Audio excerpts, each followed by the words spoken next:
လူတိုင်းမှာပြန်ကျင်တဲ့နေရာတစ်ခုတော့ရှိမယ်လို့ထင်တာပဲမောလာတဲ့အခါပြန်နားခိုလို့ရမယ့်နေရာပြင်မလာတဲ့အခါပြန်လာခဲ့လို့ကြုံနေမဲ့လူတယောက်လောက်ပေါ့ဒါပေမဲ့လူတချို့အတွက်တော့အပြန်ဆိုတဲ့စကားဟာသွားစရာလမ်းရှိပေမဲ့ရောက်စရာနေရာမရှိတဲ့စကားလုံးတစ်လုံးဖြစ်နေတတ်တယ်ကျိုးသူမရှိတဲ့လမ်းကိုရှောက်ရတာထက်ပြန်စရာနေရာမရှိတာကပိုပြီးကြောက်စရာကောင်းနေမလားရှိမှပါရှိမှမသိနောက်ကိုလှည့်ကြည့်လိုက်တော့လဲပြန်သွားလို့မရတော့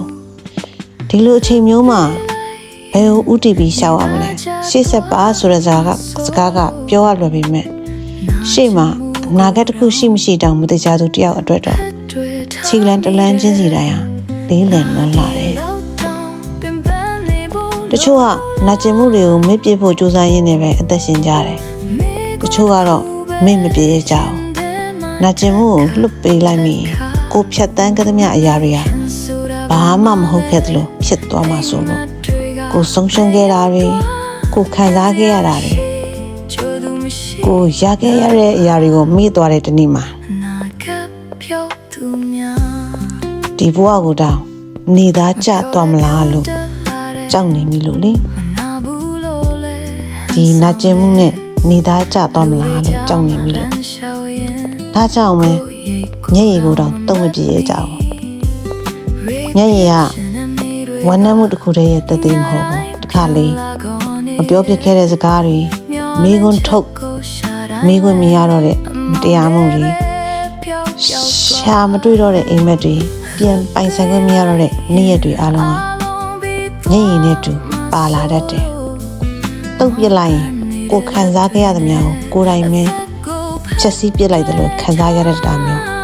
ပြီးတော့အားလုံးထက်ပိုးနာကျင်စရာကကိုပြန်မင်းမိတဲ့မိကွန်းမှာငါဒီလောက်တောင်ပြင်မနေဖို့လိုလားဒီမိကွန်းမှာအဖြေမရှိဘူးဘသူကိုအပြစ်တင်ရမှန်းမသိဘူးဘသူစီမှာအဖြေတောင်းရမှန်းမသိဘူးအဆုံးမှာတော့ကိုပဲတိမ်မောင်းမိတယ်မငိုနဲ့မပြောနဲ့ဆက်ရှတောင်းခံအောင်လို့ကိုပဲအမိန်ပေးနေရတယ်လူတော်များများပြောလို့ရှိသလိုတမ္မာသူဆိုတာမငိုတဲ့သူညင်ရင်မကြတဲ့သူဘာတွေပဲကြုံတာအမြဲတမ်းရှေ့ဆက်နိုင်တဲ့သူလို့ထင်မှုတယ်တကယ်တော့တမ္မာခြင်းဆိုတာမျောလင်းချက်မရှိတော့တဲ့နေ့မှတောင်နောက်တစ်ရက်ကိုရအောင်အသက်ရှင်နေခြင်းမျိုးလဲဖြစ်နေနိုင်တာပဲလေနာဂတ်ပြောက်သူတွေကလမ်းပြောက်သူတွေမဟုတ်ဘူးသူတို့မှလမ်းရှိတယ်ခြေလမ်းနေလည်းရှိတယ်ဒါပေမဲ့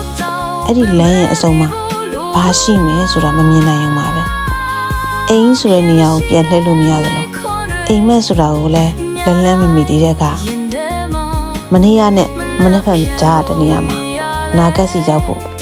ကြိုးစားရှောက်လန်းနေကြရတဲ့သူတွေပေါ့ဒါပေမဲ့သူတို့စီမှာမပြောက်သေးတဲ့အရာတခုတော့ရှိနေတယ်အဲ့ဒါရှေ့ဆက်ခြင်းပဲမနေ့ပြန်ကိုမမြင်ရသေးပေမဲ့ဒီနေ့အထိကြော်ဖြတ်လာနိုင်ခဲ့တဲ့ရှေ့ဆက်ခြင်းပြန်စရာနေရာမရှိသေးပေမဲ့ခြေလန်းတလန်းထက်လန်းနိုင်သေးတဲ့အင်အားအနာဂတ်ပြောင်းနေသေးပေမဲ့အနာဂတ်ကိုပြန်ရှာနိုင်မဲ့အခွင့်အရေးကိုလက်မလွတ်သေးသူတခါလေညှော်လင်းကျဲဆိုတာအလင်းရောင်ကြီးမဟုတ်ပါဘူးဒီနေ့တော့ငါရှင်သန်ကြော်ဖြတ်နိုင်ခဲ့တယ်ဆိုတဲ့သတိပေးမှုမနေ့ကကိုလည်းငါအကောင်းဆုံးကြော်ဖြတ်နိုင်အောင်ပါပဲဆိုတဲ့ခွန်အားပေးမှုဖြစ်နိုင်တယ်အဲ့ဒီစူးစမ်းအားထုတ်မှုတွေမပြောက်သေးသေးအနာဂတ်ပြောင်းနေခြင်းဟာအနာဂတ်မရှိခြင်းတော့မဟုတ်ဘူးလေ